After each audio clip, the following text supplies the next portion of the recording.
Yaani tukitoka hapa Coco Beach, niwaambieni tu ukweli, muandae na jela zingine kama 2 hivi mjenge, kwa sababu waizi tutajaa. Kwenye hii Coco Beach, kama Coco Beach mtaichukua serikali ya Jamhuri ya Muungano wa Tanzania, ama nyie ambao mnataka kuichukua hii Coco Beach, make sure upande wa kule mjenge madanguro, upande wa huku mjenge jela. Nawaambia ukweli kabisa. Na hili naliongea nikiwa na akili timamu, wala sijashauriwa, wala siongei kwa kupepesa macho. Kuna bichi za Kigamboni, kuna bichi ngapi, zote ni za kulipia. The only bichi ambayo imebaki ya wananchi ni Coco Beach peke yake. Hiyo tu peke yake. Mimi nilikuwa na shauri kitu kimoja kwa serikali yangu, serikali tukufu ya Tanzania. Ikiwa kweli mna nia nzuri na wananchi wenu, ikiwa mna nia nzuri ya kuiboresha Coco Beach, at least basi mngekuja mseme mnaweka mazingira safi, tengenezeni viti, watu wakija beach anataka kukaa atalipia hata shilingi 500. Lakini sio unakuja unamwambia mtu eti ondokeni, tuondoke. Alafu tuende wapi? Wewe msomi gani hivi umekaa ofisini umeangalia pa kuingiza mapato ya manispaa ni Coco Beach tu? Sio kweli. Kikumbuka na sisi tusosoma tunapata riziki mama, tunaomba utusikilize kilio chetu. Na unakumbuka ulikuja mwenyewe Coco Beach. Sisi hatukatai kuondoka. Hii ni ardhi ya serikali, serikali ndio sisi. Na sisi tunaotolewa ni raia wa Tanzania. Tuko ndani ya ardhi yetu, tuko ndani ya taifa letu, na wengine mababu zetu wameshafanya harakati nyingi ndani ya taifa hili. Kuelewa anatokea mtu mmoja tu, dalali mmoja wa bosi mmoja, eti mkatoe wale vijana wasiosoma pale, eti bichi iko Masaki chafu. Vijijini kuna mapoli, peleka huko wakawekeze, wakafyeke, wajenge. Au sio? Coco Beach yetu mtuachie, Coco Beach yetu mtuachie. Mama kumbuka ujio wako, mama kumbuka ujio wako siku ile ulivyokuja kukata utepe, vijana walikuwa na sura za furaha. Mama leo ukituangalia sura zetu utafikiri tuko monchwari tunasubiri maiti. Yaani watu, yaani kama ule kuku anasubiriwa kuchinjwa siku ya Eid. Yaani raia wa Tanzania tunaishi kama mafolena wa kutoka huko, wakati ni raia na huyo mtu ambaye anasema tuame ni raia mwenzetu, amepewa mamlaka kutoa huduma kwa jamii, ndio sisi. Leo hii anakwambia tutoke. Sasa anakuja Mungu kukaa hapa, si ndio sisi? Sawa, borosheni bishi na sisi tupo. Kweli kabisa. Tunauza miogo, mishikaki, samaki wa baharini. Mungu atupe nini sasa? Atupe nini? Au tuende ndio ile mtu andike kwenye magazeti vijana wataki kazi, vijana wanaiba.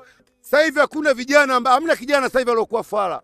Sasa hivi kila kijana anataka mwanae asome na yeye aje kuwa kiongozi.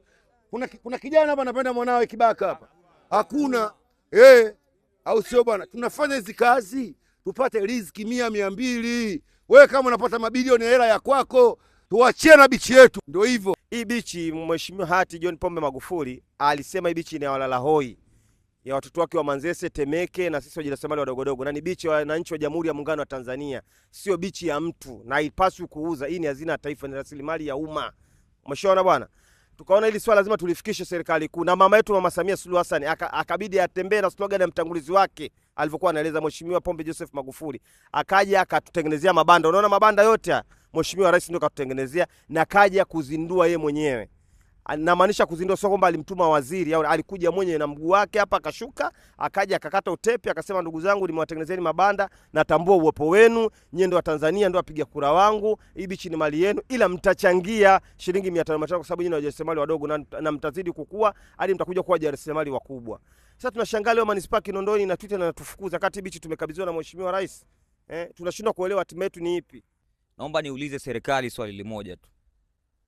Unapomfukuza mtu asifanye biashara hapa Coco Beach, unampeleka wapi? Unatengeneza nini? Uone kwamba mnatengeneza wimbi la vibaka na malaya na magonjwa yasiyopungua.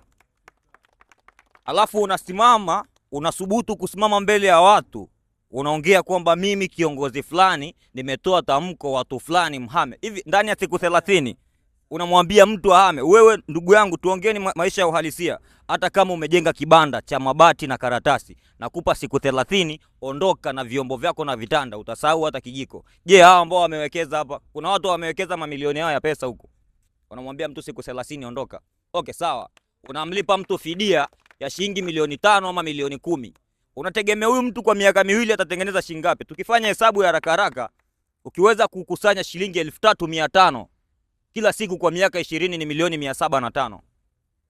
Milioni 705. Na huo ndio ujasiriamali mdogo mdogo tunaouita. Hatujasoma, ndio maana tumekuja huku. Mimi nauza ice cream hizi hapa. Nategemea hizi ice cream niuze ice cream moja ni shilingi 500. Hii ice cream unaouza nalipa kodi. Najua kuna watu wanapita nyuma kwenye media kwenda kutoa ruzuku matangazo yasirushwe. Sisi tutalia, hata malaika wa mbinguni atakuja kukuambia.